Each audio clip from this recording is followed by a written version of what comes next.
And directly from the pages of MikeHuckabee.com that you can access every single day, here is a story that should make every last American wake up and save lives and this country. Last week, I quoted a prominent media figure who accused President Trump of being an inhuman monster for allegedly wanting to rip children from their mother's arms and throw them in cages.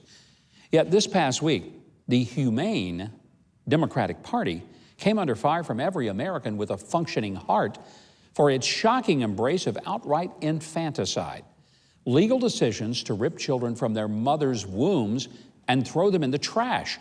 That is, unless their body parts are valuable for sale. First came the passage of a law in New York by Governor Andrew Cuomo and the Democratic state government legalizing abortion up to the moment of birth. Then came Virginia's Repeal Act, proposed by major Planned Parenthood donation recipient Kathy Tran, that would not only remove all of the restrictions on abortion in the last 3 months of pregnancy, and even while the mother is in labor, but eliminate informed consent, clinic safety standards, even ultrasound requirements. And why?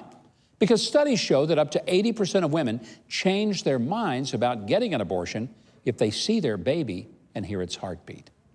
Virginia Governor Ralph Northam upped the horror with this quote, and I quote, "If a mother is in labor, I can tell you exactly what will happen.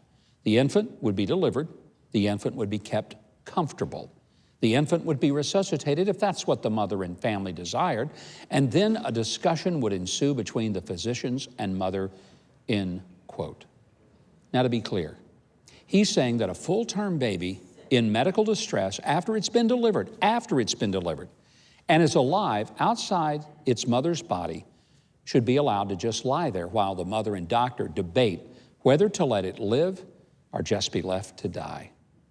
Governor Northam, I want to ask you, how can you suggest that doctors and parents should stand around discussing whether to help a live-born baby while it's struggling for its life and not realize how unconscionable that truly is? Nebraska Senator Ben Sasse, the author of the Federal Born Alive Abortion Survivors Protection Act, called Northam's comments morally repugnant and said, quote, "I don't care what party you're from.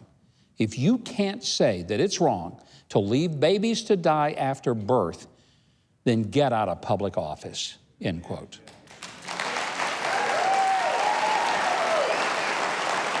God help this nation if enlightened liberal officials are free to decide whether you live or die, because if so, we are all in for a short and inhumane life, even if we make it out of the womb in one piece.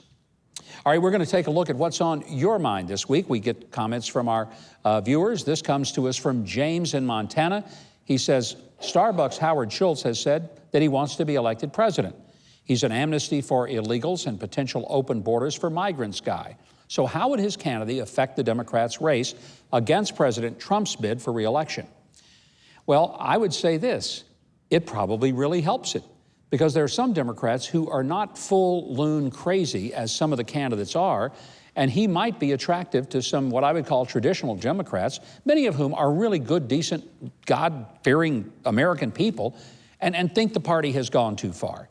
So if he pull votes away from who they might nominate, if they truly are out there beyond the left coast, then it very well could have the impact of helping to re-elect the president.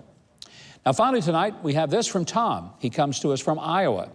He has an African nation in his thoughts and prayers, and he writes this. He says, "I'm confused why the world pays little attention to the genocide in South Sudan. Millions have fled, thousands have been murdered, leaving orphans, widows, and the country devastated. President Trump has addressed this horror a bit, but what can Americans do to get intervention from our government?" Well, I would say to you, one thing that could be done is contact your congressmen and senators and let people know about it. Most people don't even know where South Sudan is. They don't hear about it because the media doesn't talk about it.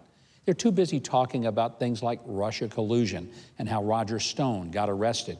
And they sometimes forget that across this world there are people who are being slaughtered. And maybe they're not even paying attention to the babies getting slaughtered right here in our own country. It's a tragedy, and I hope if nothing else you can pray, and maybe your church can take a mission trip or send some help. I would also always recommend helping through Samaritan's Purse. We love that organization because we know the money that goes there gets to the people who really need it. And Franklin Graham and Samaritan's Purse go to South Sudan and regularly help the people who are there. Well, if you've got something on your mind, send us your thoughts, your questions, or even your rants. You can drop me a line at my2cents@tbn.tv. And hopefully, we'll get down to the facts of the matter together.